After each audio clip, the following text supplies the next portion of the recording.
Bismillahirrahmanirrahim. Wa amma ilmul kalami al-manhi anhu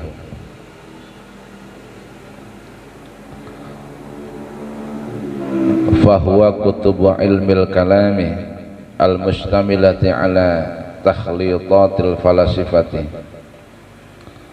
kal matali'i wat tawali'i wal mawaqifi wal maqasidi kama afadahu al-Bajuri.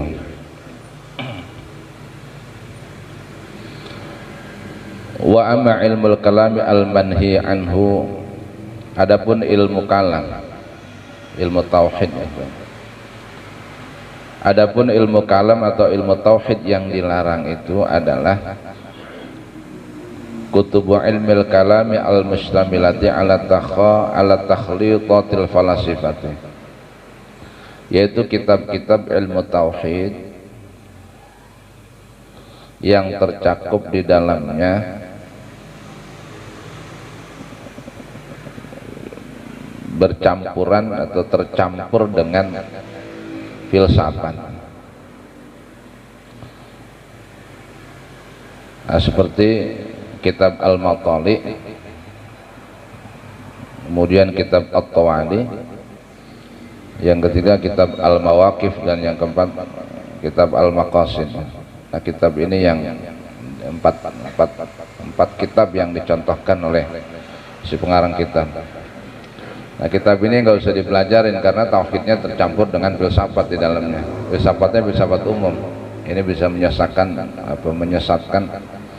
pemahaman akidah nantinya. Karena memang filsafat umum duluan datang di zaman Plato, Pythagoras dan lain-lain, dia udah ada duluan itu. Tahun 225 sebelum Masehi mereka udah pada ada. Nah, filsafat Islam muncul baru kemarin ya.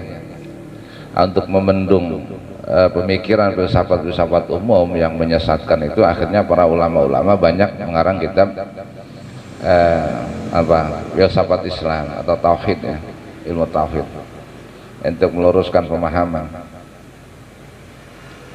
Nah, makanya ulama-ulama kita itu tertib dalam belajar. Artinya apa? Belajar ilmu tauhid fardu ain masuknya, tapi jangan sampai salah tauhid yang bercampur dengan filsafat. Ya, termasuk nggak boleh nanti, karena filsafat umum itu kan kufur ya. Kalau dipelajarin kufur ya, karena emang bisa ngacak. Jadi apa? Logika sekali, logika, sangat logika. Jadi Tuhan di logika-logikakan. Itu nggak bisa ya. Jadi ya ke arah kufurnya pasti ya. Nah, sehingga belajar ilmu tauhid yang harusnya menjadi fardu ain akhirnya ada yang dilarang. Yang dilarang yang bagaimana? Yaitu tauhid yang tercampur dengan filsafat itu. Dan ini sebagaimana diterangkan oleh Imam Al-Bajuri. Wa qauluhu akhi, asalnya tali akhi Ihya Ghazali tanal fihi asyifa min kulidain a'dona. Tali akhi Ihya Ghazali tanal fihi syifa min kulidain a'dona. Lihatlah wahai saudaraku, lihatlah wahai saudaraku kitab Ihya Imam Ghazali. Pelajari, lihatlah. Niscaya kamu akan memperoleh padanya atau di dalam kitab itu obat dari segala penyakit yang sulit diobati oleh dokter, rasanya gitu. Imam Ghazali itu apa namanya? Ulama luar biasa ya, kecerdasannya diakui oleh dunia ya. Jadi ada satu ungkapan orang yang sahibul ilmi, al-aziz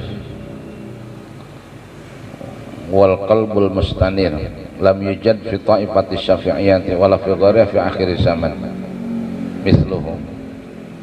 Jadi orang punya ilmu yang hatinya digambarkan hatinya bercahaya, yang tidak ditemukan satu orang pun dari ulama-ulama Syafi'iyah di akhir zaman yang sebanding dengan Imam Ghazali.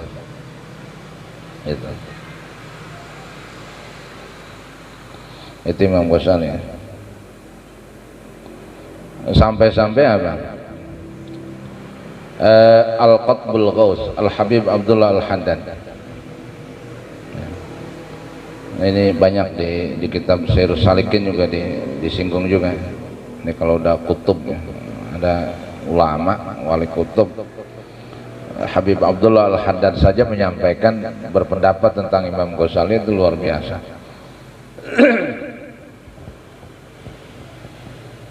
Sampai begitu memuji ya, sehingga ada ungkapan wala yat'anu fil ihya'i illa dhalun mudillun. Tidak ada seorang yang menghina kitab Ihya Ulumuddin kecuali orang itu sesat menyesatkan. Nah gitu ya.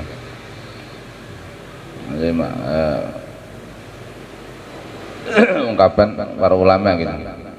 Karena dulu ada ulama yang bencinya luar biasa Imam Ghazali. Ya, ada ulama kiai, santrinya banyak, muridnya banyak, bencinya luar biasa. Jadi setiap ngajar tuh Imam Ghazali mesti dijelek-jelekin, karangannya juga dijelek-jelekin. Lah kitab Imam Ghazali kadang dibaca sama dia, suatu saat dilihat matanya buta itu ulama itu.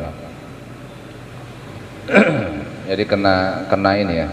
Ya walaupun tuh lama juga habaib juga ya, buta matanya, kena apa namanya, kena afat, bahaya karena menghina Imam Ghazali. Buta matanya, kemudian dia taubat kepada Allah, dia bertobat kepada Allah, dia sholat terus minta ampun kepada Allah.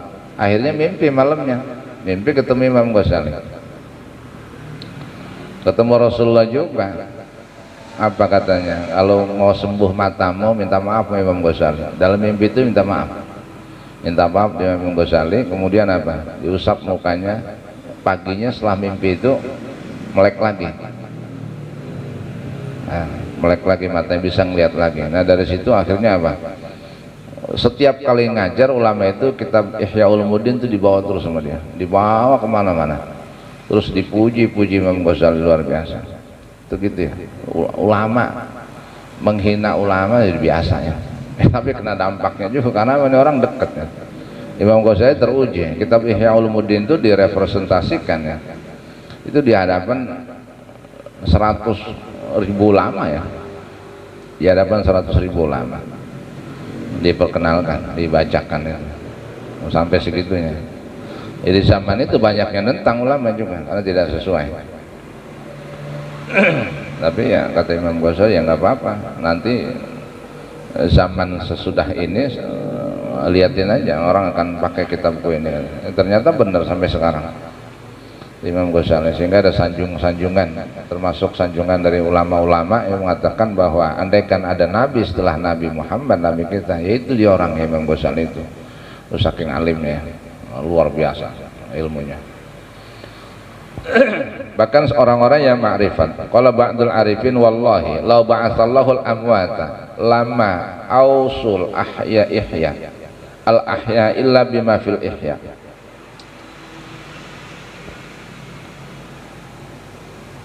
Sebagian orang-orang yang ma'rifat bahkan mengatakan begini, demi Allah ya, demi Allah, andaikan Allah membangkitkan orang-orang yang mati ya. Andaikan Allah membangkitkan, menghidupkan orang-orang yang mati, maka niscaya orang mati itu akan berwasiat kepada orang yang hidup gitu. Niscaya mereka tidak akan berwasiat, maksudnya orang mati itu niscaya tidak akan berwasiat kepada orang yang hidup, kecuali apa ya, kecuali apa wasiatnya itu suruh belajar kitab Ihya itu. Iya, kalau orang ma'rifat aja ngomong begitu gitu loh, sampai begitu.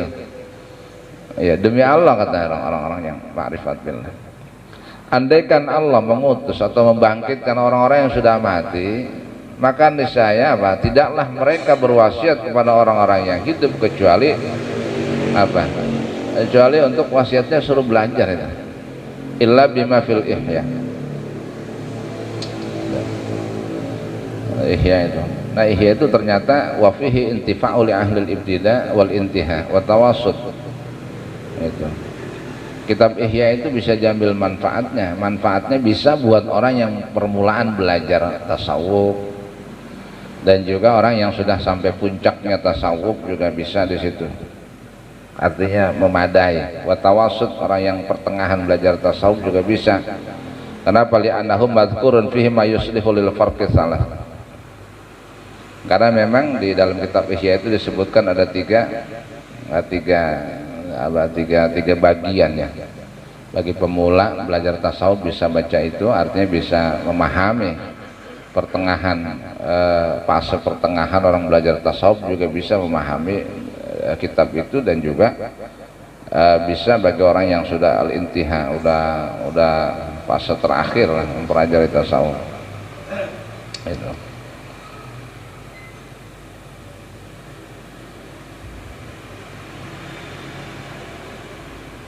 Jadi banyak pujian-pujian kitab Ihya Imam Ghazali itu. Nah, sampai apa? Sayyid Al-Idrus mengatakan, Sayyid Al-Idrus radhiyallahu anhu mengatakan, alaikum bimulazamati Ihya Ulumuddin. Lazimkanlah oleh kalian belajar kitab Ihya Ulumuddin. Kenapa? Karena kitab Ihya Ulumuddin itu fahuwa maudhi'un nazrillah. Itu kitab tempat apa? Allah melihat. Artinya Allah melihat kitab itu. Wa maudhi'un ridallah. Dan tempat ridhonya Allah ada di situ. Sampai begitu. Keridhaan Allah ada di kitab itu. Allah melihat pandangannya. Pandangan Allah tertuju kepada kitab itu. Sampai begitu pujiannya. Faman ahabbahu wa tala'ahu wa amila bima fihi faqad istaujaba mahabbatallahi wa mahabbata rasulih wa malaikatihi wa anbiya'i wa auliya'i. Tuh, coba bayangin. Siapa orang yang cinta, senang dengan kitab Ihya Ulumuddin, kemudian dia mutolaah mempelajarinya gitu, maka apa? Maka kata Sayyid Al-Idrus mengatakan, maka kecintaan Allah ada pada orang itu. Kecintaan Allah, kecintaan Rasulullah, kecintaan para malaikat, para nabi, para wali, cinta sama orang yang mau belajar kitab Ihya. Sampai begitu, luar biasa. Kenapa? Wajama baina syariat wa thariqat. Karena dalam kitab Ihya itu terkumpul di dalamnya antara syariat dan thariqat,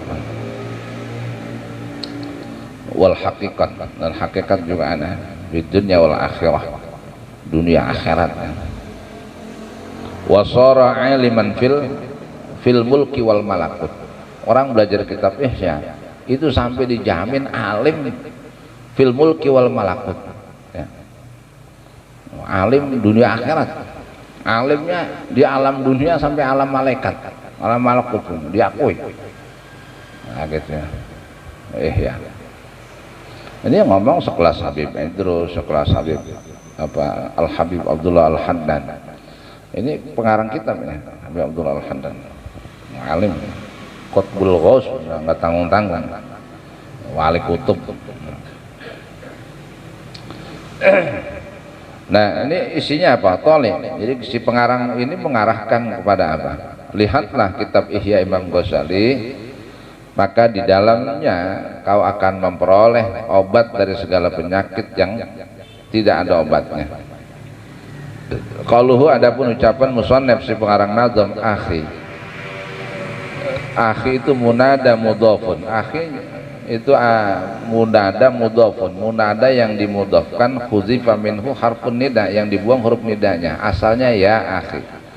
Tali ya akhi, ya itu huruf nida. Asalnya ya akhi.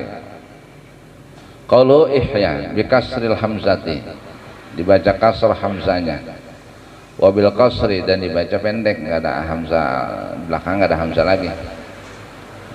Harusnya ada gitu ya, tapi itu enggak ada, itu di qasr namanya. Kenapa begitu? Lil wasni, karena ngikutin wasannya nadom arud itu, wasan sa'id. Wa qaluhu, adapun ucapan si pengarang kitab yang berupa Ghazali. Ghazali itu bitakhfif saya, dibaca ringan huruf za-nya, artinya enggak ditasdid. Wa bitasdidil ya'i, dan ditasdid huruf ya-nya, Ghazali gitu. Nah kalau ditasdid itu nisbatun ila ghazalah. Kalau ya-nya ditasdid itu ya-nya namanya ya nisbat. Nisbatnya kepada apa? Kepada Ghazalah, kampung Ghazalah. Ila Ghazalatin, kepada apa? Dinisbatkannya kepada desa Ghazalah, qaryatun min qura Tusi, salah satu desa daripada desa yang ada di daerah Tusi. Tusi itu nama daerah. Al-Imam Ghazali At-Tusi. Ghazali juga nama kampung juga gitu. Namanya mah Abu Hamid gitu. Abu Hamid Muhammad bin Muhammad Al-Ghazali. Jadi Imam Ghazali nama aslinya, julukannya Abu Hamid Muhammad gitu. Abu Hamid Muhammad, nama julukannya.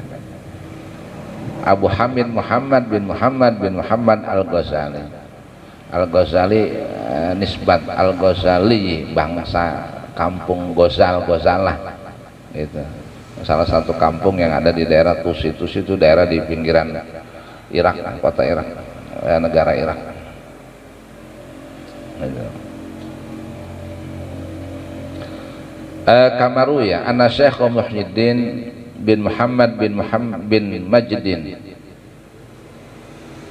bin Syarwan bin Fakhrawir bin Ubaidillah bin Sittun Nisa binta Abi Hamid Al-Ghazali. Sebagaimana diriwayatkan bahwasanya Syekh Muhyiddin bin Muhammad bin Majduddin bin Syarwan bin Fakhrawir bin Ubaidillah bin Sittun Nisa. Sittun Nisa ini binta Abi Hamid Al-Ghazali, anak perempuannya Abu Hamid Al-Ghazali. Qala, berkata Muhyiddin, qala telah berkata Muhyiddin, akhta'an nasu fi tasdid ismi jaddina. Kata Syekh Muhyiddin begini,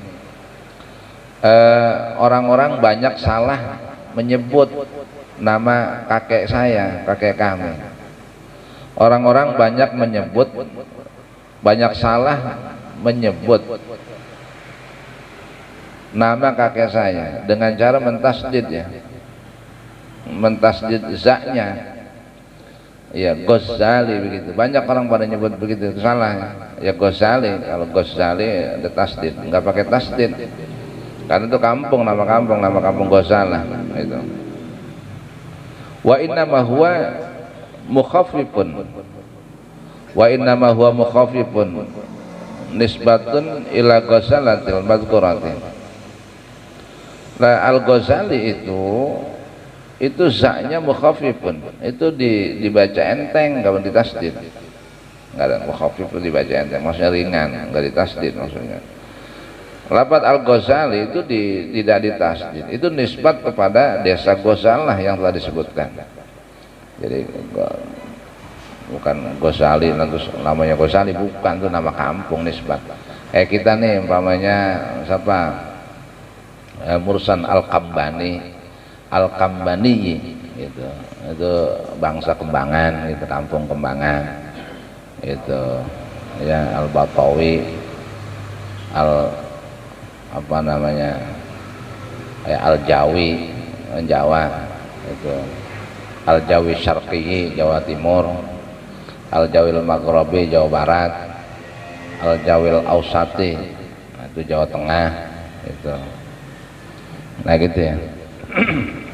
Jadi ya nisbat pada kampungnya. Semua orang Arab begitu, lama-lama. Al-Haytami, At-Tamimi, Haytami daerah Haytam, nama kampung. Banyak yang sama namanya, makanya kampungnya dibawa. Ibnu Hajar mana? Al-Asqalani, Al-Haytami, At-Tamimi, banyak banget, ulama semua lagi. Oh, namanya masyhur, dikenal di dunia. Kalau nggak disebut kampungnya orang nggak tahu. Gitu. Kayak Sayyid Bakar Al-Makki, itu orang Mekah, bangsa Mekah gitu. Yang ngarang kitab ini nih, Sayyid Bakar Al-Makki. Ibnu Sayyid Muhammad Syattu Ad-Dimyati. Anaknya Sayyid Syattu Ad-Dimyati. Nah gitu ya. Al-Falambani, Palembang itu. Kemudian apalagi banyak kalau Indonesia. Al-Fadani, Al-Fadani itu ada tasdidnya, Padang itu. Ada yang susah banget tuh. Apa itu? Indonesia itu daerah Indonesia ini apaan maksudnya kampung ya? Ya ada Minangkabawi ada. Kalau Minangkabawi iya. Susah Parangkoren.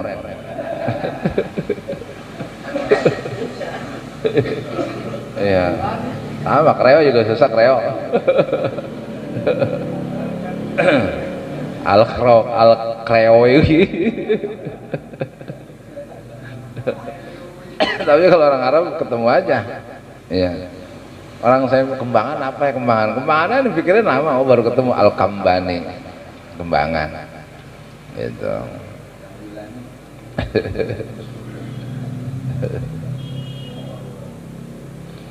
Ya, gampang. Nah, ya Al-Jonggoli. Kalau bahasa Arab nggak ada jo. Al-Janggali.